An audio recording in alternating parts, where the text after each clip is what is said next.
Hi all! We're now starting our third unit of the course, which explores conflict in public and community settings. So this unit, which is for the next few weeks, broadens our perspective a little bit to look at how what we learned in earlier modules can extend into a larger scale social conflicts or to other contexts. So this week we're focusing on conflict, technology, and social media. Woohoo! Yay, right? All the theories, concept, and conflict management practices we've learned so far in this class were really developed for face-to-face or in-person settings. But of course, we spend a lot of our time communicating using technology, right? In the workplace, we use things like email, phone calls, video conferencing, information management systems, maybe even messaging apps, or other technologies that allow us to exchange quick messages back and forth, right? And in our personal lives, we might use social media to stay in touch with families and friends. We can get our news and information online from sites that allow people to comment and interact with each other. And we might even use technology for things like virtual medical appointments. I know during COVID, we've moved to using technology for pretty much everything in our lives, right? School, healthcare, shopping, activities like music, yoga classes, and so on, right? So what does all this mean for conflict? Well, on the one hand, all the things we've learned still are applicable in some way. People still have conflict styles. People still frame their conflicts discursively. We can still engage in a lot of these practices that we've learned about in terms of listening, paraphrasing, working to have integrative conflict approaches. All of those are still true, but they look different, right? One thing to keep in mind is that the features of the technology really have a big impact on how we interact, and that has a direct effect on our ability to engage in conflict, right? So whether we have audio or video or if it's text only, that makes a big difference. What kind of nonverbal cues are available? If you do have video, are people using the video or not? What happens when we get tired from the video? Even video is still not exactly the same as being face-to-face, right? So of course there's a difference. And the way in something like a video chat or audio, that allows us to have a little bit more information about what people are saying than if it's just text, right? So the amount of information and the type of information that we can get in terms of nonverbal cues, that sort of stuff makes a big difference about whether it's sort of audio or video or text. And some scholars talk about that as how rich the media is, how much information is kind of coming through. There's also a question of whether it's like real time or asynchronous, right? So something like a phone call or a video is real time. We're having it back and forth at the same time. Even texting, if we're going back and forth, is real time, where something like email is not necessarily designed to be like right away. You can send an email and expect that someone might reply to it later. So those make a difference too in how we interact.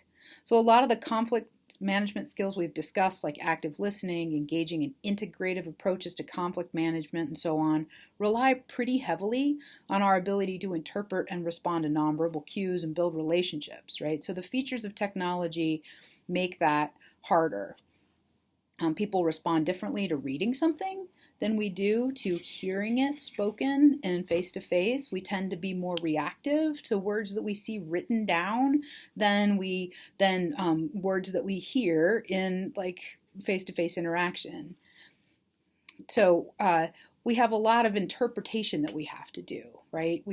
Part of what we think of this as being cues that are filtered out. That's a phrase that you'll see in some of the readings. So our nonverbal cues might be filtered out. Contextual cues are filtered out. They're just not available to us. And that can change the way that we make sense of what's happening, right? We have to have a lot of interpretive leaps when we're trying to understand messages using technology and email and that kind of thing. So the features of the technology is one thing. There's also questions of audience and anonymity. And I think that these are really important to think about, right? So things like comments on websites, news stories, YouTube videos, online discussions, those can be done anonymously. And that means that somebody can write things and it not really come back to hurt them in any way or benefit them in any way, right? That it's disconnected, that what they're doing in these spaces is disconnected from the sort of other aspects of their life. And the accounts don't necessarily link back to any identifying information. So anonymity can definitely be a shield. People can say things that are more exaggerated, more outlandish, more aggressive than they would in a face-to-face situation.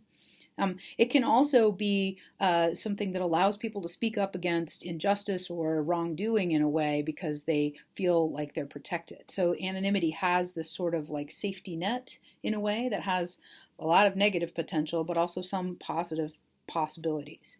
But the negative potentials are also really exaggerated in if there's a public audience, right? So sometimes people will engage in this sort of like trolling or flaming behavior that's really just there to incite conflict and division.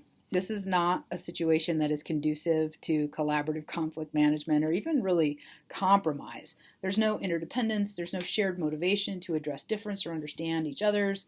This is really a situation that is where somebody is like just commenting negative things to try to incite aggression and get a reaction. It's almost just a game in some ways, or sort of like a dumping out of information and then walk away, right? So those are really not very great situations for trying to manage conflict well. Now, in some other cases, anonymity can be protective, as I was saying, if you want to sort of like whistleblowing or speaking out or whatever. But there are also times when it can allow people to, in say like an online support group, build close relationships with others, even though they might otherwise not do that, right? If we have the safety of this anonymity or online where we're able to sort of craft this sort of persona who we want to be in a particular group, it can allow us to like actually foster some pretty deep friendships and deep connections and deep interpersonal connections. So that's sometimes referred to as hyperpersonal communication. It's even more personal than interpersonal, right? That potential is there in online interactions. So anonymity is tricky, right? This is a potentially positive aspect of online communication, but it also has this potential this possibility of just making things terrible, making things much more worse, much more inflamed and worse, and not really trying to work toward any sort of solution because there's no connection to your real life, right? So anonymity is a thing. Many social media platforms are not anonymous, right? But they're not free of conflict. So anonymity is not everything, right? You think about something like Facebook or Instagram where your posts are clearly connected to your profile, you have friends or followers who see what you post. Conflict in these spaces, these can be intense, right? It can be prolonged and harsh, even though people aren't anonymous. And it can spark this kind of long-term relational strife, right? You've probably seen these kinds of things on your social media. Somebody posts something that others disagree with or find offensive, and then there's just this hailstorm of comments back and forth with conflict escalating quickly. And sometimes this is from people who know each other outside of Facebook, and other times it's from people who just happen to have a shared connection. And part of why this happens is because in our sort of social media environment, we get such different information based on kind of who we follow, what we like, information we seek out. So we're in these like vastly different worlds, these different information spaces. So a lot of times issues related to politics or anything controversial, people pile on and they have these sort of incompatible perspectives about what's happening. And we're going to talk more about that, this sort of incompatibility in future, like in some upcoming weeks. But you see it happening online with these kind of name calling and escalating and just like completely seeming like they're coming from different worlds, right? So this kind of comment war is rarely a productive approach to conflict. Often it just escalates to things like accusations, and it only ends when someone either decides to put it into it by closing off comments or blocking somebody or deleting the post or just leaving the group, right? So none of those are really great examples of integrative, collaborative approaches to conflict management. I will say it's possible for people to use comments like this to really express their deeply held values, listen to others, look for aspects of common ground, and work toward mutual understanding. I have seen that happen. And some people really benefit from being able to take their time to write out their thoughts fully before hitting send, because then they can reread what they wrote, clarify, edit, and so on. And so in some ways, this sort of text-based asynchronous technologies like email or online discussion can allow for thoughtful and supportive interactions. But that's pretty rare, right? It's pretty rare, and it takes a lot of work, and it has to be very intentional. It's difficult to do online when you're only relying on text because there's that need for extra interpretation. But it is possible, especially when folks like you or me or whoever has kind of thought deeply about conflict and wants to try to do some of the things that we've been talking about, like surfacing core values and looking for common ground. So we've talked about features of the technology. We've talked about sort of anonymity and public audience. The last thing I want to talk about is sort of communication norms, right? So there are norms and values and like the right way to use these different technologies. There's very complex series of rules that are almost like a whole culture built up about how to use different technologies. And these rules are different for different apps, right? So how you're supposed to interact with people on Instagram is not the same as how you're supposed to interact with people on YouTube or how you're supposed to interact with people on Snapchat. Like, it varies according to the app. It's not completely different, but there definitely are norms. Just as a really basic thing, you can think about the communication rules for texting are different than they are for work emails, right? Professional emails or professional correspondence.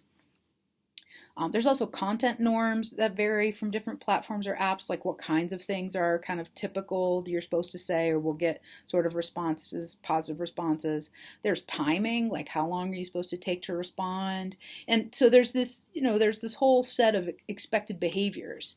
And younger folks or people who are using these apps more often tend to have more sensitivity to these norms than people who don't use them as often, or kind of older folks who aren't really using these different apps. So conflict can arise when the people involved in an interaction have really different understandings about what something means according to these norms. So just as an example, not too long ago, I was texting with my 16-year-old, and I ended one of my texts with a period, just thinking I was just following the rules of writing. It's the end of a sentence, I put a period. But my teen saw that as aggressive, and they thought I was angry, and it was very anxiety producing and stressful, right? And so like our difference in meaning there created a lot of unnecessary stress for both of us. So when you think about the technology you use to communicate with others, it's useful to consider what the norms of use are, because just like knowing cultural norms and developing cultural competence, knowing these norms will help you understand the meaning of these messages and why people might interpret things in different ways. So the more you learn about these norms, the easier it will be to engage in communication using these mediums, using these tools, and even manage conflict using those tools. There's really not a one-size-fits-all approach to conflict management in social media, but hopefully the readings this week will give you things to think about so you can consider how you engage with others online, what kind of interpretations you feel comfortable making about comments in email and social media, and what kind of conflict management skills you can use in your own technologically mediated interactions. All right, that's it for now. I look forward to your reflections, and I will see you soon.